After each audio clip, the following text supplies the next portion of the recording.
शिवसेना संपावी अशी भाजपची इच्छा आहे. एवढाच त्याचा अर्थ आहे. शिवसेना संपावी अशी अमित शहाची इच्छा आहे असा त्याचा अर्थ आहे. याचं कारण शिवसेनेने म्हणजे उद्धव ठाकरे यांनी भाजपशी असलेली त्यांची युती तोडली. अपमान सहन करून सुद्धा उद्धव ठाकरेंनी भाजपबरोबर राहायला पाहिजे होतं, असं मोदी, शहा, फडणवीस यांचं म्हणणं असेल. ती युती तोडल्याने आणि अमित शहांवर खोटं बोलल्याचा आरोप केल्यामुळे, आश्वासन भंगाचा आरोप केल्यामुळे ही माणसं दुखावलेली आहेत. आणि आज हे मोदी, शहा, फडणवीस हे सत्तेत आहेत. त्यामुळे शिवसेनेचे तुकडे करून, तुकडे करून, तुकडे करून ते उद्धव ठाकरेंची शिवसेना म्हणजे मूळ बाळासाहेब ठाकरेंची शिवसेना संपवण्याचा प्रयत्न करत आहेत. तुमच्या लक्षात आहे 2022 साली जेव्हा शिंदे फुटून निघाले, तेव्हा 40 आमदार गेले आणि 12 खासदार गेले. खरं तर या खटल्याची सुनावणी निपक्षपातीपणे झाली असती सुप्रीम कोर्टात, तर या सगळ्यांची आमदारकी आणि त्या खासदारांची खासदारकी रद्द झाली असती. पण सत्ताधाऱ्यांच्या दबावाखाली सुप्रीम कोर्ट आलं, असा आरोप केला जातो आणि त्यामुळे शिंदे तगले. उलट निवडणूक आयोगाने बाजी करून सत्ताधाऱ्यांच्या दबावाखाली येऊन पुन्हा शिंदेना निशाणी आणि नाव सुद्धा दिलं. तरी सुद्धा लक्षात घ्या, तरी सुद्धा एवढे उपद्व्याप फडणवीस, शहा, मोदी यांनी करून सुद्धा 2024च्या लोकसभा निवडणुकीमध्ये महाराष्ट्राने या महायुतीला शिंदे आणि फडणवीस, मोदी आणि शहा यांच्या युतीला सणसण.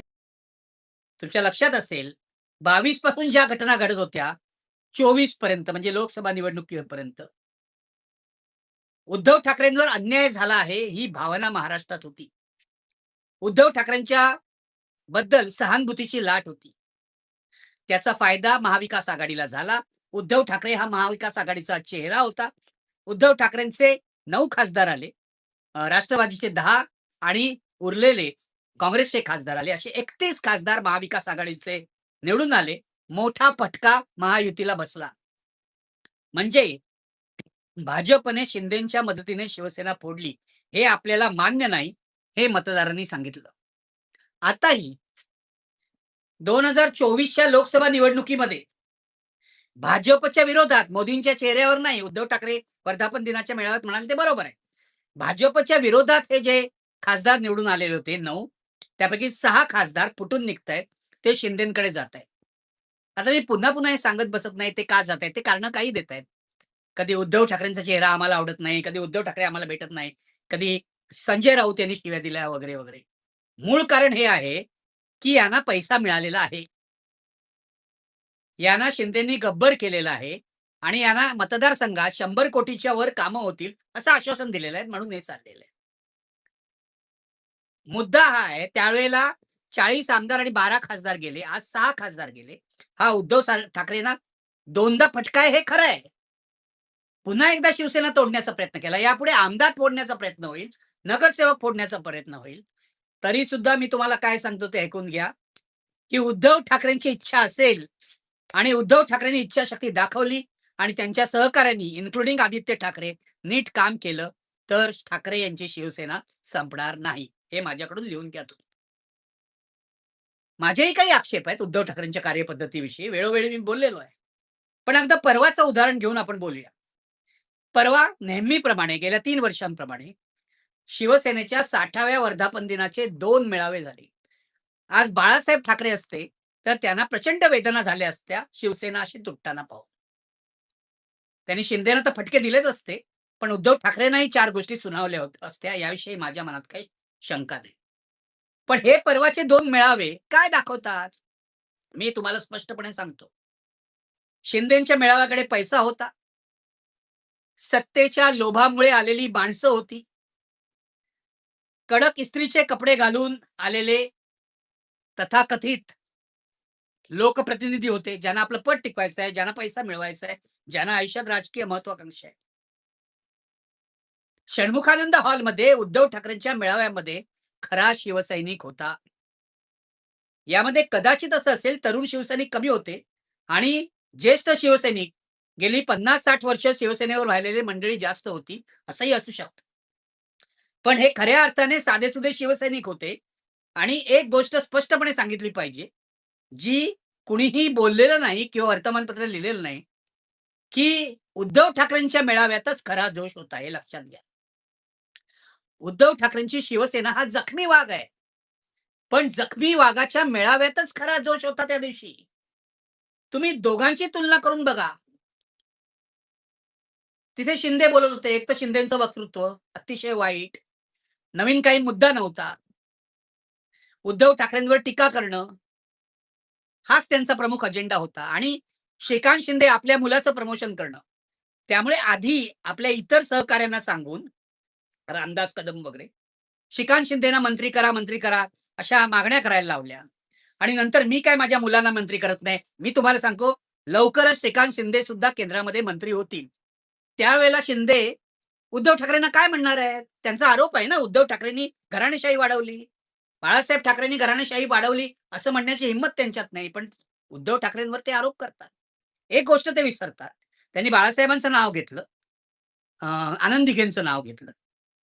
पण शिंदे मोठे झाले, ते बाळासाहेबांच्या किंवा आनंद दिघेंच्या पाठिंब्यामुळे झाले नाही, ते लक्षात घ्या.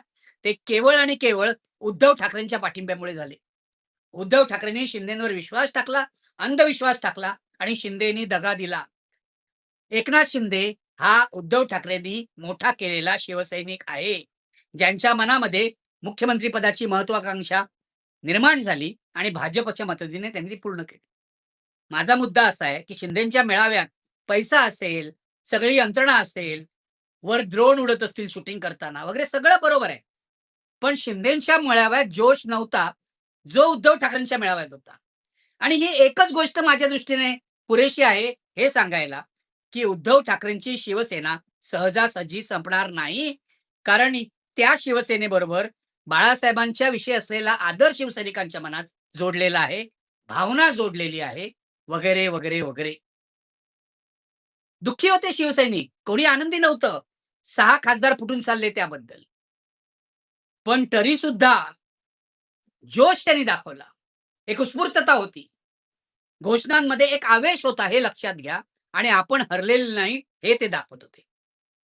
कोणत्या जोरावर अमित शहा म्हणतात, की फक्त शिंदेची शिवसेना हीच शिवसेना आहे. हां, म्हणजे हे बरोबर आहे.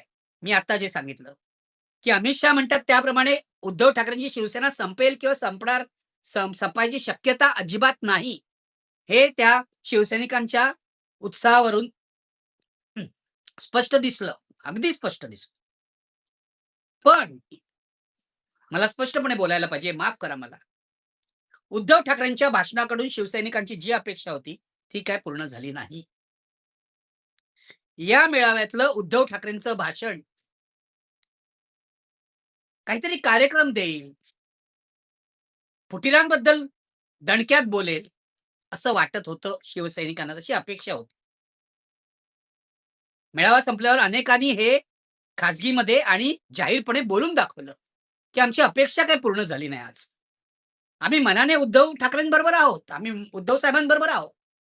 पण भाषणातून आमची अपेक्षा पूर्ण झाली नाही. एक लक्षात घ्या, या मेळाव्यामध्ये नितीन चंदन शिवे नावाचा एक कवी, व्यावसायिक कवी, जो कुठच्याही स्टेजवर जातो आणि आपली कांबळे नावाची कविता म्हणतो, तो तिथे आला.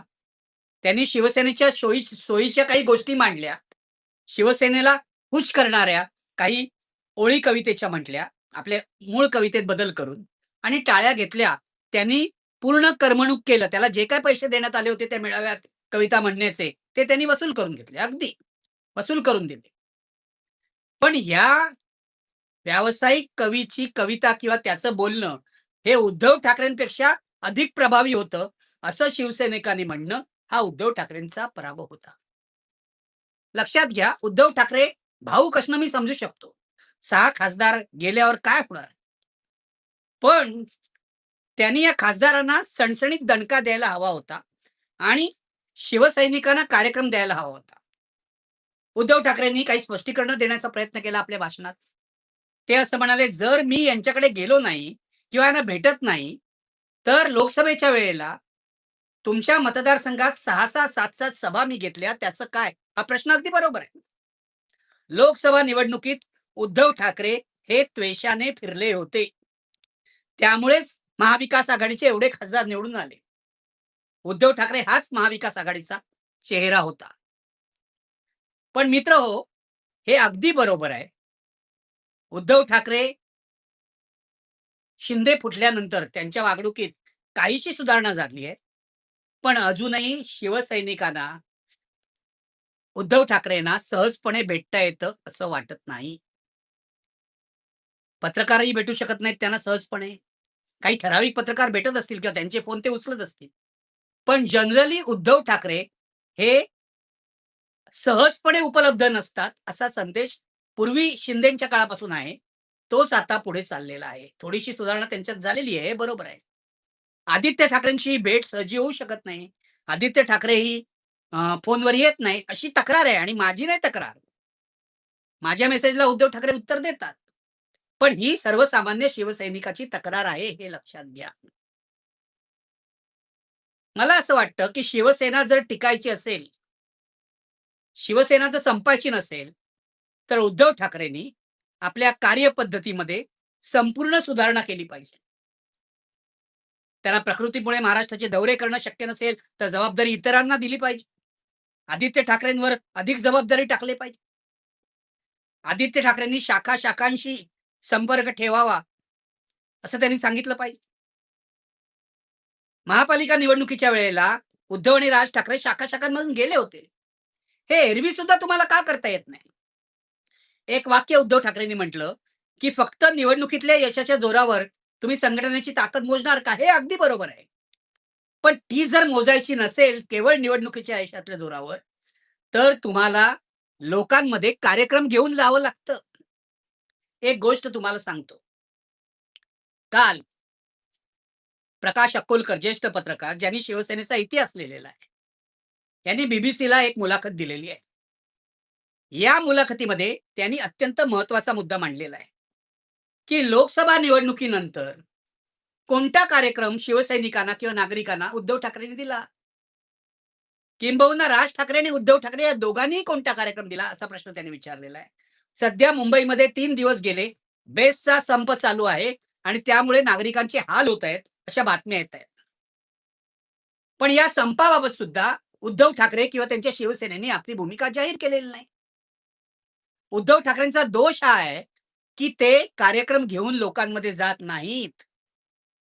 केवळ निवडणुका टू निवडणुका असं त्यांचं वर्तन असतं, असा त्यांचा दौरा असतो.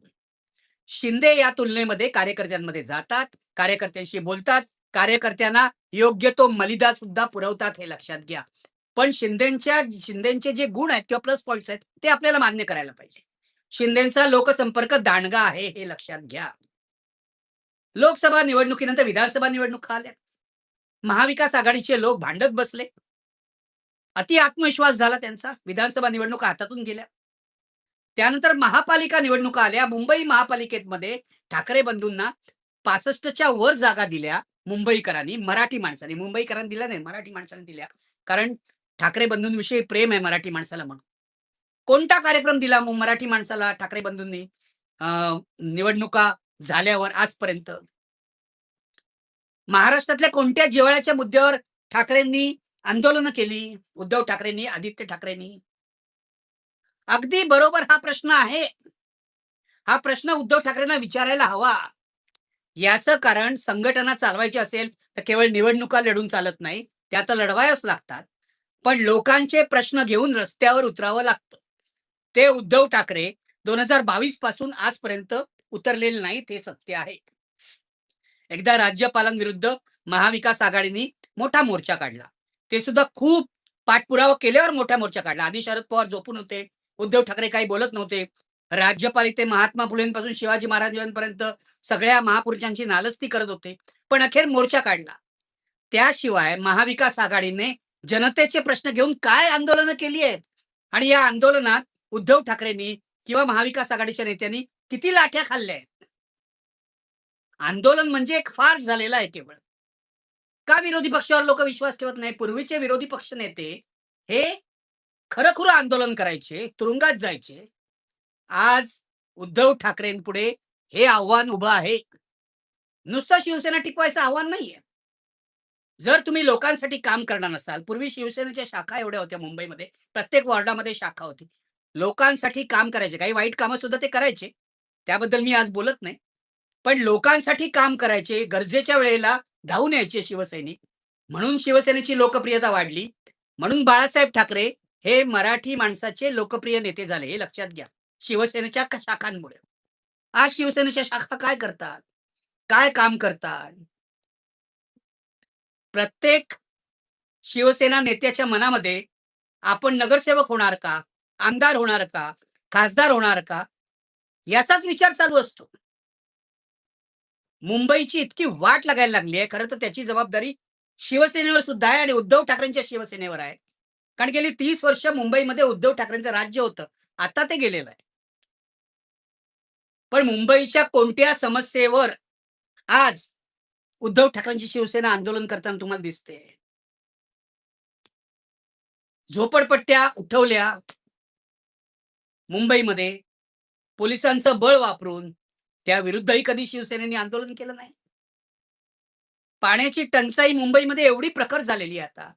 त्याबद्दलही कधी उद्धव ठाकरे बोलले नाहीत आणि बेस्टच्या संपाबाबतही त्यांनी विधानं केली नाहीत, मगाशी मी सांगितल्याप्रमाणे. माझा मुद्दा यामध्ये एवढाच आहे, की जर उद्धव ठाकरेंना शिवसेना टिकवायची असेल आणि वाढवायची असेल, तर त्यांना जनतेचे प्रश्न घेऊन लढावं लागेल. मी मातोश्रीमध्ये बसतो आणि थोडासा आपला अहंकारही कमी करावा लागेल. मी मातोश्रीमध्ये बसतो. सगळ्यांनी येऊन मला मुजरा केला पाहिजे. असल्या गोष्टी आजच्या काळात नाही चालायच्या.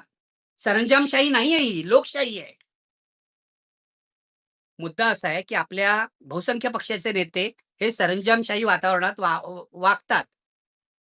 लोकशाही व्यवस्थेमध्ये नेता आणि कार्यकर्त्यांचे संबंध काय असावेत, याचा त्यांनी विचार करायची वेळ आलेली आहे. तो विचार उद्धव ठाकरेंनीही करायला हवा. मी मालक, कार्यकर्ता नोकराप्रमाणे हाजी-हाजी करतोय, हे चालणार नाही. शिंदेच्या भाषणात हा मुद्दा होता.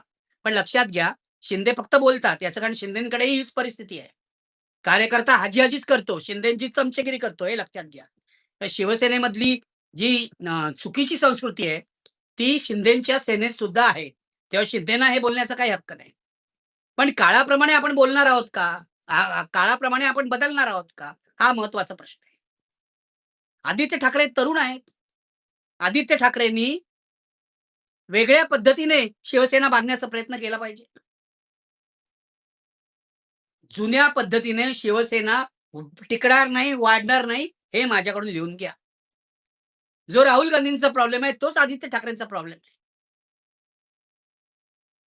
काँग्रेसमधले जुने लोक हे राहुल गांधींच्या मार्गातला अडथळा झालेले आहेत. त्यांना बाजूला करून राहुल गांधींना काँग्रेस बांधावी लागते. आदित्य ठाकरेंचाही तोच प्रॉब्लेम आहे. जर जुने लोक तुमच्या पायातला अडथळा झाले असतील, तर त्यांचं काय करायचं हे तुम्हाला ठरवावं लागेल. याचं कारण तुमची पद्धत, तुमची सिस्टीम जुन्या लोकांना मान्य होण्याची शक्यता नाही. पण त्या जुन्या लोकांकडे निष्ठा आहे, कमिटमेंट आहे, हेही विसरता येणार नाही, लक्षात घ्या. माझा मुद्दा काय तुमच्या लक्षात आला असेल. मुद्दा हा आहे, की फक्त घोषणा देऊन ठाकरेंची शिवसेना वाढणार नाही. मारामाऱ्या करून सुद्धा वाढणार नाही. या वर्धापन दिनाच्या कार्यक्रमामध्ये उद्धव ठाकरेंनी काही कार्यक्रमच दिला नाही. ते एकदा असं म्हणाले, की जाब विचारला पाहिजे या 6 खासदारांना.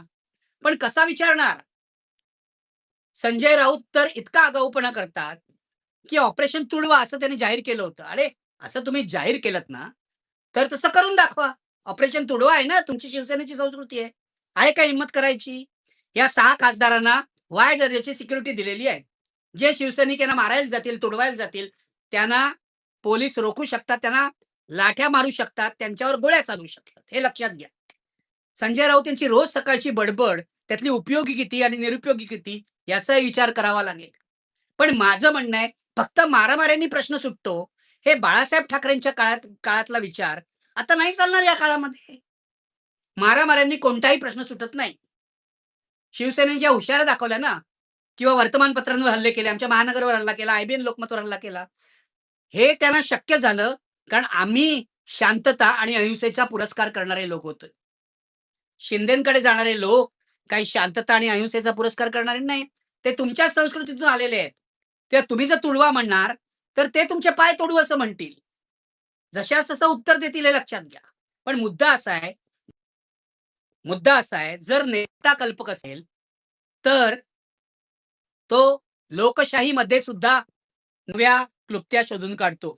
जशी काल दिल्लीमध्ये कॉकरोच जनता पार्टीच्या लोकांनी थाळ्या आणि चमचे घेऊन बोलवलं आणि मोदींच्या घशात मोदींचे शब्द घातले.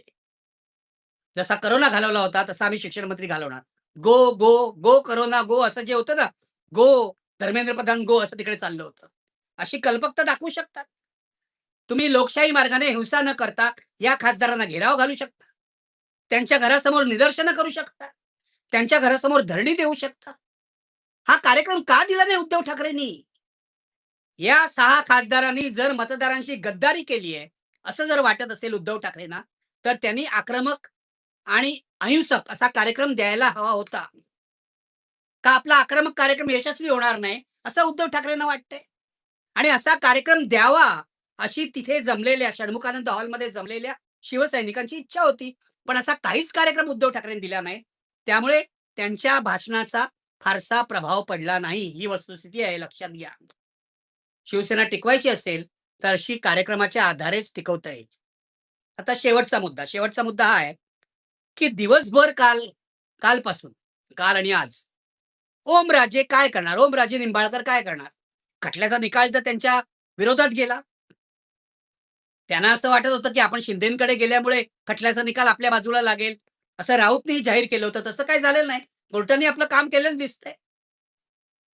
मग ओमराजे निंबाळकर उद्धव ठाकरेंकडे येणार का? मला ही शक्यता खूप कमी दिसते, हे लक्षात घ्या. याचं कारण ओमराजेंचा जो प्रॉब्लेम आहे, तोच इतर खासदारांचा आहे, की पैसे मिळत नाहीत. मतदारसंघात कामं होत नाहीत. आज ओमराजे निंबाळकरांनी मीटिंग घेतली आपल्या मतदारसंघात कार्यकर्त्यांची. बहुसंख्य कार्यकर्त्यांनी शिंदेच्या शिवसेनेकडे ते जातायत, याला पाठिंबा दर्शवला, हे लक्षात घ्या. पाठिंबा दर्शवला. याचं कारण या कार्यकर्त्यांना सुद्धा असं वाटतं, की आपली कामं होत नाही. कार्यकर्त्यांना सुद्धा शेवटी पैसे पाहिजे असतात. हे काय कम्युनिस्ट पक्षाचे कार्यकर्ते नाहीत, की वैचारिक बांधिलकीमुळे काम करतायत. हे सगळे पैशाला बांधिलकी असलेले लोक आहेत, हे लक्षात घ्या. आणि या सवयी तुम्हीच लावलेल्या आहेत पूर्वीच्या काळापासून. एखादा आमदार निवडून आला, खासदार निवडून आला, कार्यकर्त्यांना कंत्राटं देतो, कार्यकर्त्यांची उपजीविका त्यातून चालते. हे सगळं चाललेलं आहे, हे विसरू नका. उद्या ओमराजे निंबाळकर शिंदेकडे गेले, तर मला काय आश्चर्य वाटणार नाही. ते उगाच भ्रम बाळगू नका. 6 खासदार फुटतायत असं गृहीत धरून उद्धव ठाकरेंना पुढची रणनीती ठरवावी लागेल. ही रणनीती आक्रमक असली आणि जनतेच्या प्रश्नांशी जोडलेली असली, तरच ठाकरेंची शिवसेना टिकू शकते. पुन्हा एकदा लोकांच्या मनात शिरू शकते, हे लक्षात घ्या. काळ वेगळा आहे. मारामाऱ्या, हिंसा करून प्रश्न सुटणार नाहीत. त्यामुळे काय करायचं हे उद्धव ठाकरे, आदित्य ठाकरे यांना ठरवावं लागेल. तुमच्याकडे जोश आहे, तुमच्याकडे शिवसैनिकांची भावना आहे, शिवसैनिकांची आपुलकी आहे. या शिवसैनिकाला तुम्ही कृपया वाऱ्यावर सोडू नका. हा शिवसैनिकही शिंदेकडे जाईल अशी वेळ आणू नका. कारण या शिवसैनिकांचं प्रेम बाळासाहेब ठाकरेंवर आहे, ते उद्धव ठाकरेंवर नाही. केवळ बाळासाहेबांनी सांगितलं उद्धव आणि आदित्यला सांभाळा, म्हणून ते आज उद्धव ठाकरेंबरोबर आहे. तेव्हा उद्धव ठाकरेंनी आत्मपरीक्षण केलं पाहिजे, आपली कार्यपद्धती सुधारली पाहिजे आणि नवा कार्यक्रम आपल्या पक्षाला दिला पाहिजे. दोस्तो हो, हा अत्यंत माहितीपूर्ण व्हिडिओ निखिल वागळे सरांचा तुम्ही पाहिलेला आहे. त्यामध्ये त्यांनी डिटेल सांगितलेलं आहे. व्हिडिओ 1-2 दिवसापूर्वीचा जरी असला तरी त्यातील माहिती अत्यंत महत्त्वाची आहे. आपल्या देशातील लोकशाही शासन व्यवस्था टिकली पाहिजे. सुदृढ अशी लोकशाही या देशामध्ये नांदली पाहिजे. संविधान राहिलं पाहिजे. सत्ता कोणाचीही असो, अटल बिहारी वाजपेयी म्हणत असतात, सत्ता येत असते, सत्ता जात असते, परंतु हा देश राहिला पाहिजे. ही भूमिका घेऊन बाळासाहेब ठाकरे, अटल बिहारी वाजपेयी, प्रमोद महाजन, गोपीनाथ मुंडे यांची युती आणि सरकार आपण पाहिलेलं आहे. परंतु सध्या पूर्ण राजकारण चेंज झालेलं आहे. राजकारणाला पूर्णपणे रिव्हर्स गेअर आलेला आहे आणि सध्या ज्या पद्धतीचं राजकारण संविधानाच्या, लोकशाहीच्या विरोधामध्ये आहे, या अशामुळे आपण काही महत्त्वपूर्ण बाबी आहेत ज्या सर्वसामान्य लोकांना, मतदारांना माहीत असणं गरजेचं आहे. यासाठी हा व्हिडिओ तुमच्यासाठी तुम्ही आपलं मत कळवायला मात्र विसरू नका आणि किमान कॉमेंटमध्ये जय महाराष्ट्र लिहायला विसरू नका. जय महाराष्ट्र, जय महाराष्ट्र.